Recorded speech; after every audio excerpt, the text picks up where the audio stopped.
You probably think you're behind on your career, your relationships, your stability, whatever the timeline says you should have achieved by your age. You might be thinking, why don't I have the things I'm supposed to have by now? How am I this age and still trying to get my life together? You look around and you think, other people seem to be moving faster. So what exactly did I do wrong? But here's the actual problem. You're comparing yourself to people who build their lives in a completely different way. This isn't really about a timeline. It's about builder types. I have a theory, and I think that there are 3 types. Each type builds their life in a different order, which is why your path probably doesn't look like theirs. Let me talk to you about the 3 different builder types and how each one goes about building their lives. First, there are the early structure builders. They build life first and the self later. These are people who follow the expected sequence. They build their external framework of adulthood very early in life. Things like their career, partnership, family, stability. And the thing is, they do it in the socially recognized order. Their focus is on constructing a stable life before turning their attention inward. Then we have the early identity builders, building their self first and life later. These are the people who spend their 20s and 30s building who they are rather than focusing on what they have. They are driven by inner alignment, experience, self-knowledge, exploration, creativity, and personal development. The external structure comes later, once the identity feels true. Last, we have disrupted builders. They are the start-stop builders with no initial foundation. These are the people whose building process gets interrupted. It's usually interrupted by instability, chaos, lack of support, trauma, or external conditions that make consistent development impossible. They might want structure or identity, but life keeps resetting them before either can solidify. Their path doesn't start cleanly. It activates only once a form of stability finally appears. Let's talk about these in detail. Early structure builders who build externally first. Their superpowers are stability, early milestones, and social legibility. Their weak point, identity lag. The consequence is misalignment later. Now, there is a catalyst for them, and it's identity disruption. It's not one particular event, but maybe a pattern of thresholds. Maybe the metrics that they built stop delivering meaning. Maybe their kids age up, reducing the external structure that pretty much holds their identity together. Perhaps they get to a point where their career plateaus and the external validation flattens, or the loss of a parent or aging parent can shift their sense of mortality. They realize time is no longer infinite and the "I'll get to myself later" window, it closes. An example, I have a half brother who got a degree, got married, had a baby, and purchased his first home, all by the young age of 24. Then there are the early identity builders. They build internally first.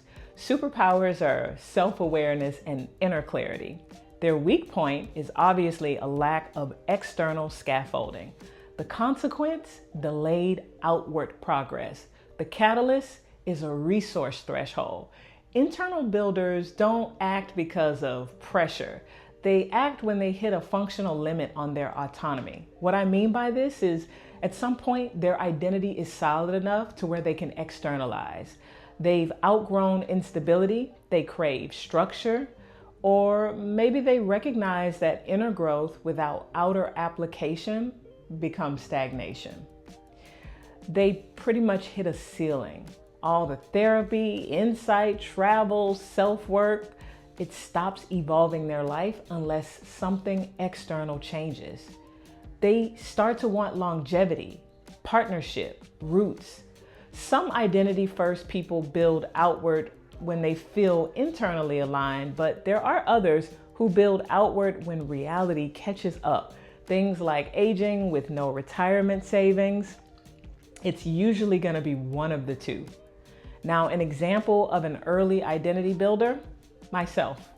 I am unmarried. I don't have any kids. I spent years traveling, and I've built my life around being an artist. I don't own a home, and I've spent the last 2 decades navel gazing and using every resource and tool accessible to better understand myself and the world around me. When I was a kid, my father used to say, "Work hard now so you can play later." He said it constantly. It was basically like a mantra. And I remember feeling two things. I resented the rigidity of that statement, and I instinctively knew as a small child that I wasn't built for that sequence. I can't tell you how many years I spent feeling frustrated that I wasn't the stable, accomplished type. Now, disrupted builders, their superpowers are adaptation and resilience. Their weak point, no foundation. Consequence, chronic restart cycles. Their catalyst is a stabilizing event. Now, they can come to this through external stability, such as getting a consistent job, a safe home environment. Maybe they come into a supportive partner or a really good friend, a sense of community through maybe religion or substance abuse meetings. They can also have an internal stabilization that comes through a diagnosis like ADHD or anxiety disorder, having that treated, having some sort of therapeutic assistance, learning emotional regulation skills, or just a meaningful loss or break that kind of just reframes what matters in life. Sometimes it's an identity anchor, and this one is under discussed, like a calling, a creative identity, a worldview that clicks, or a new sense of self that finally feels non-fragmented. These types don't stabilize through sheer willpower. They usually stabilize through the first reliable anchor that they've ever had. An example, my first boyfriend. He grew up in a chaotic and abusive household. And in his late teens, early 20s, he actually saved up a lot of money as a young adult, enough to move away and start fresh, only to have his mother access his bank account and spend every last penny of his hard-earned savings. But then his aunt passed away, and she wasn't married and she didn't have kids. So she left everything to him. He inherited her home, which was paid off, and he was able to stabilize his life. Because of the nature of his anchor, home inheritance, and his hardworking psychological profile, he was able to build externally immediately. He ended up finishing his degree, and he ended up getting a job in a STEM field. Just to recap, early structure builders, they build the external life early and the internal life later. Early identity builders, they build the internal life early and the external life later.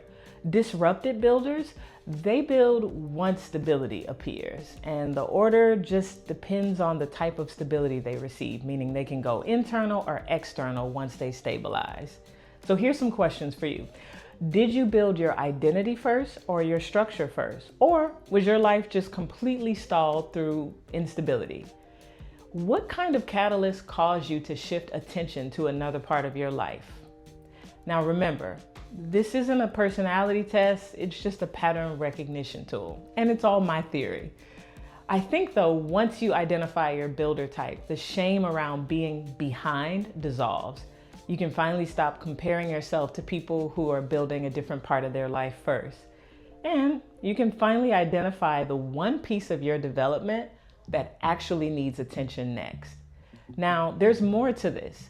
And if you want me to go deeper and maybe make a part 2 video about how things like culture, gender, and socioeconomic status likely shape the builder type that you're going to become, just let me know in the comments. And if it's something that you all are interested in, if enough people want it, I'm happy to make the video. Until next time, be kind to yourselves.